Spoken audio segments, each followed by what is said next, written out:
Gosh, I've gone to hospital before and I've had a doctor now. This doctor's meant to be medically trained. He's asked me, when did your sickle cell start? And I've looked at him and gone, are you serious? You know what I mean? Yeah. Like, it just didn't come yesterday. I've had it ever since birth. And like Hannah, I've always said, I've been in waiting area for about an hour. And the longer you're sitting in pain, the more it's getting worse. To the point when they come to give you morphine, you're up here. So the first dose of morphine is not touching anything till the point you have to have at least 3 to try and bring it down to a level where you can say, yeah, okay, I can feel a little bit normal, I can manage it at home.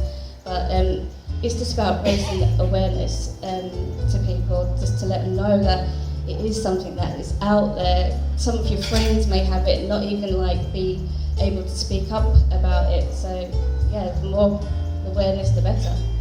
Right. Also, going on from what you're saying, I recently came across a girl who was expressing how hard it was for her to tell people that she had sickle cell.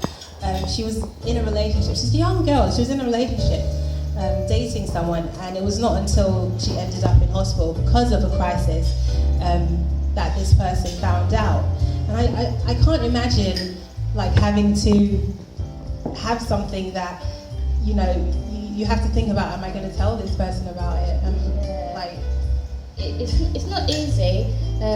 In the past, I've kind of hid it away because you kind of felt embarrassed to say, do you know what? I have a condition, so I just didn't used to say, but after a while I thought, do you know what, if a person's going to accept me, they can accept me as I am, regardless of what it is. And I remember saying to my partner when I met him, I've got sickle cell, by the way, you know, or, you know, how would you feel if you dated someone who, you know, has an illness?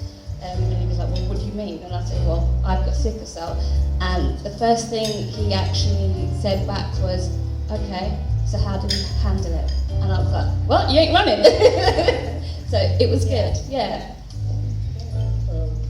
I think in regards to my experience with sickle cell, I've only, the past 2-3 years, I've only started talking about it on an honest level. I think seriously, it was a situation where I was angry, more than ashamed. I was angry at my parents for not talking to me about it, not advising me about it.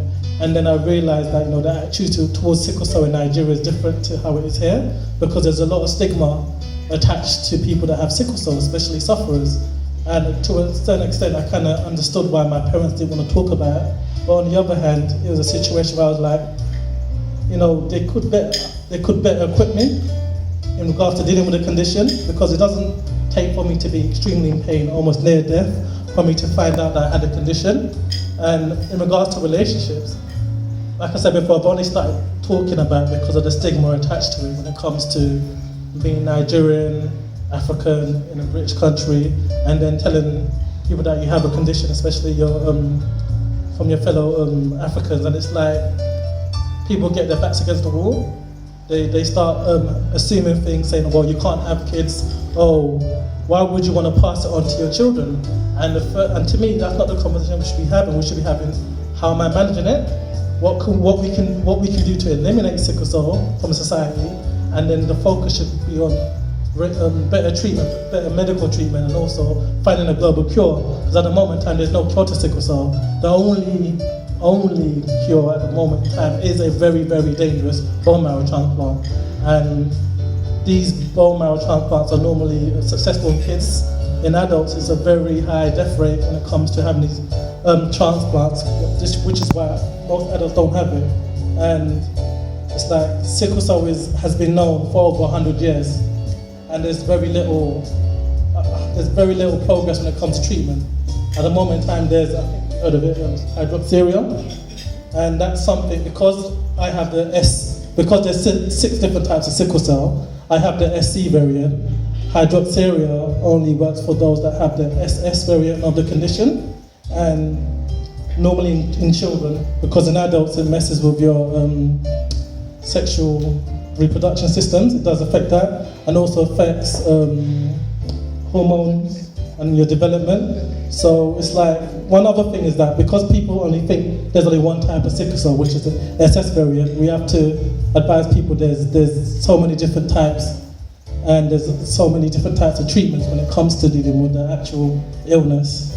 And I just feel as if we just need to continue with the dialogue, get people talking about it, get people interested and wanting to know about it, and then we can probably progress from there. Because at the moment, especially within our Black African Caribbean communities, people are not talking about it. And that's where the problem lies at the moment in time. Yeah, I agree. I think it's so crazy. I don't know if